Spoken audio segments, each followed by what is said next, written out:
But ever felt that knot in your stomach on day one? That's where Sarah found herself, a fresh graduate stepping into the towering glass building of her first corporate job. The air buzzed with an energy that felt both exciting and terrifyingly foreign. Her dream had been to make a real impact, but surrounded by seasoned professionals, her confidence began to shrink. Her manager, a stern-looking woman named Ms. Albright, handed her a project that made her heart sink. It was a high-stakes presentation for a major client, due in just 1 week. "I've never done anything like this," Sarah confessed to a colleague, her voice barely a whisper. The colleague just offered a tight-lipped, pitying smile. The first few days were a blur of anxiety. She'd spend hours staring at a blank screen, the cursor blinking mockingly. One afternoon, she overheard 2 senior team members talking by the coffee machine, giving the new girl the Henderson account. Bold move. Let's see if she sinks or swims. The words hit her like a physical blow.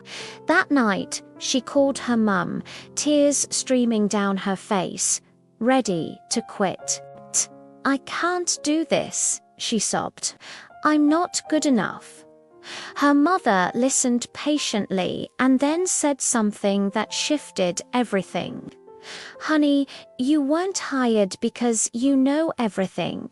You were hired because you can learn anything. Fear is just a sign that you're about to do something brave." The next morning, Sarah walked back into the office with a new resolve. She spent hours in the company archives, studying past presentations. She stayed late, practicing her speech in an empty conference room. She approached a colleague who gave her the pitying smile and asked for feedback, not with fear, but with a genuine desire to improve. The day of the presentation arrived.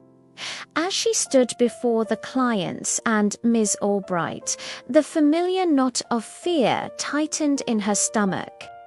But this time, she took a deep breath, looked at her notes, and began to speak. She spoke not just about numbers and projections, but about the story behind them, the potential she saw.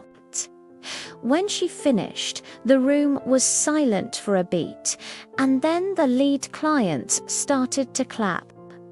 A smile spread across Ms. Albright's face. Sarah didn't just swim, she soared.